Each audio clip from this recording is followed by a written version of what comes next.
Sudah berapa juta dari kalian itu memfitnah, menghina saya. Kena? Enggak. Lihat Agustan. Baru saja dia pantatin Alkitab, langsung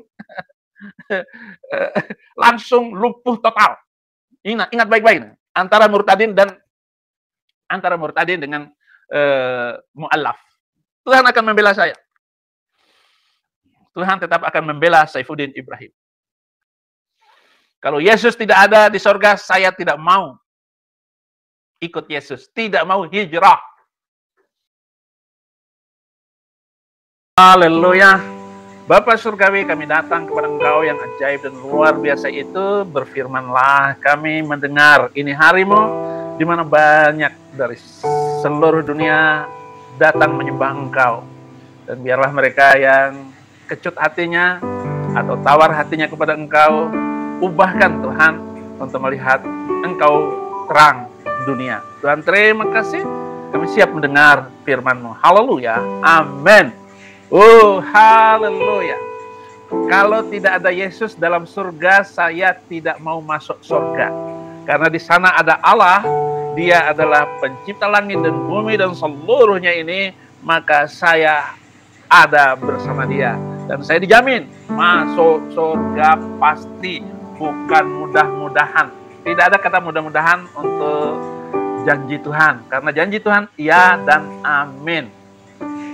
Matius 3 ayat 16 sampai 17, sesudah dibaptis Yesus segera keluar dari air, dan pada waktu itu juga langit terbuka dan ia melihat Roh Allah seperti burung merpati turun ke atasnya. Dan terdengarlah suara dari surga yang mengatakan, inilah anakku yang kukasihi, kepadanya lah kenan. Adalah suatu penghinaan dan pelecehan terhadap Allah jika kita mengatakan bahwa Allah itu tidak ada. Begitu banyak yang bisa saksikan kita lakukan melalui alam ciptaannya yang menggambarkan Ia ada. Mazmur 19 ayat 2, langit menceritakan kemuliaan Allah dan cakrawala memberitakan pekerjaan tangannya. Bukan saja Allah menceritakan kehadiran Allah, tetapi berbagai mukjizat yang dilakukan membuktikan Ia ada, dan setiap kita harus mempercayai Dia. Bilangan 14 ayat 11, Tuhan berfirman kepada Musa, berapa lama lagi bangsa ini menista aku, dan berapa lama lagi mereka tidak mau percaya kepadaku, sekalipun sudah ada segala tanda mukjizat yang kulakukan di tengah-tengah mereka. Saudara, dalam bacaan di atas, peristiwa Tuhan Yesus dibaptis, terdengar suara dari sorga. Suara ini karena Tuhan itu bersuara, Tuhan itu berkata-kata, maka kata-kata itu ya dengan suara, saudara-saudara. Itu yang kita perhatikan, itu yang kita buktikan Allah itu ada.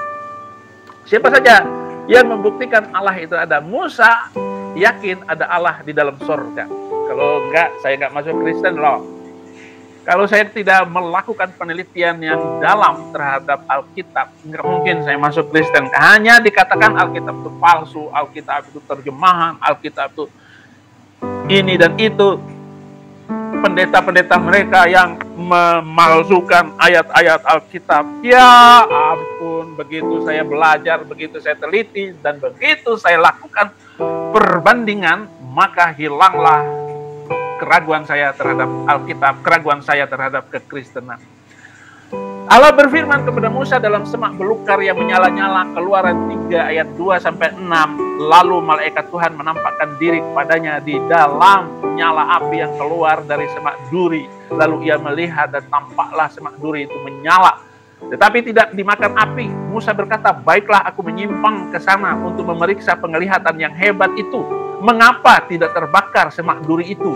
Ketika dilihat Tuhan bahwa Musa menyimpang dan memeriksanya, berserulah Allah dari tengah-tengah semak duri itu kepadanya, Musa, Musa. Dan ia menjawab, ya Allah. Lalu ia berfirman, janganlah datang dekat-dekat, tanggalkanlah kasutmu dari kakimu, sebab tempat di mana engkau berdiri itu adalah tanah yang kudus. Lagi ia berfirman, akulah ayahmu, akulah Allah ayahmu, Allah Abraham, Allah Ishak, dan Allah Yakub. Lalu Musa menutup mukanya sebab ia takut memandang Allah. Ada Musa menampakkannya, ditampakkan dan dilihat oleh Musa. Itu ayat palsu. Ya silakan menurut kamu. Tapi dari penelitian saya, dari buku-buku, ya, dari buku-buku yang saya pelajari sebagai bahan perbandingan, berapa juta halaman buku yang sudah saya baca selama ini untuk khusus belajar kekristenan, itu tidak pernah ragu sedikit pun saya, saudara-saudara, tentang adanya Allah. Allah membelah laut merah di depannya. Keluaran 14 ayat 15 sampai 22. Mengapakah engkau berseru-seru demikian kepadaku? Katakanlah kepada orang Israel supaya mereka berangkat, dan mereka angkatlah tongkatmu dan ulurkanlah tanganmu ke atas laut dan belahlah airnya, sehingga orang Israel akan berjalan dari tengah-tengah laut di tempat kering. Tetapi sungguh Allah akan mengeraskan hati orang Mesir sehingga mereka menyusul orang Israel, dan terhadap Fir'aun dan seluruh pasukan keretanya dan orang yang berkuda aku akan menyatakan kemuliaanku, maka orang Mesir akan mengetahui bahwa akulah Tuhan apabila aku memperlihatkan kemuliaanku terhadap Fir'aun, keretanya dan orang-orang yang berkuda. Kemudian bergeraklah malaikat Allah yang tadinya berjalan di depan tentara Israel, lalu berjalan di belakang mereka, dan tiang awan yang bergerak dari depan mereka lalu berdiri di belakang mereka. Demikianlah tiang itu berdiri di antara tentara orang Mesir dan tentara orang Israel. Dan oleh karena awan itu menimbulkan kegelapan, maka malam itu lewat sehingga yang satu tidak dapat mendekati yang lain semalam-malaman itu. Lalu Musa mengulurkan tangannya ke atas langit, dan semalam-malaman itu Tuhan menguakkan air laut dengan perantaran angin timur yang keras, membuat laut itu menjadi tanah kering, maka terbelahlah air itu. Demikianlah orang Israel berjalan dari tengah-tengah laut di tempat kering, sedangkan kiri kanan mereka itu air sebagai tembok bagi mereka. Bacaan ini, saudara-saudara, yang saya temukan, tidak mungkin kalimat ini adalah sesuatu kepalsuan. Karena cerita Musa tenggelam, Fir'aun tenggelam dalam laut pun itu ada di dalam kitab suci saya yang dulu. Tetapi lebih rinci dan lebih jelas ayatnya adalah di Alkitab. Maka ya saya tinggalkan keyakinan itu. Saya nggak percaya. Bukan saja 300 yang saya minta untuk dicopot itu, tetapi seluruhnya saya sudah nggak percaya lagi.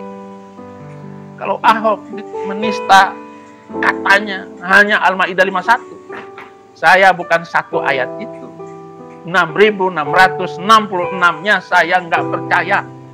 Bagaimana mungkin? Bagaimana mungkin itu terjadi? Enggak, saya buktikan tidak ada As-Sudruniyah itu diangkat jadi nabi. Next.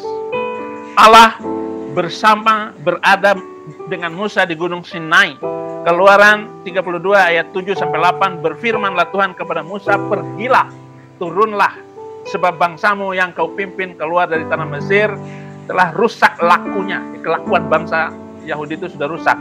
Segera juga mereka menyimpang dari jalan yang kuperintahkan kepada mereka. Mereka telah membuat anak lembu tuangan, dan kepadanya mereka sujud menyembah dan mempersembahkan korban sambil berkata, hai Israel, ini Allahmu yang telah menuntun engkau keluar dari tanah Mesir. Apa enggak kacau itu orang Yahudi ini, orang Israel ini, membuat Allah baru? Tidak demikian, tidak demikian. Setelah Musa, adanya Allah, Yosua yakin Allah ada dalam surga. Allah membelah laut di depannya, sungai Yordan di depannya.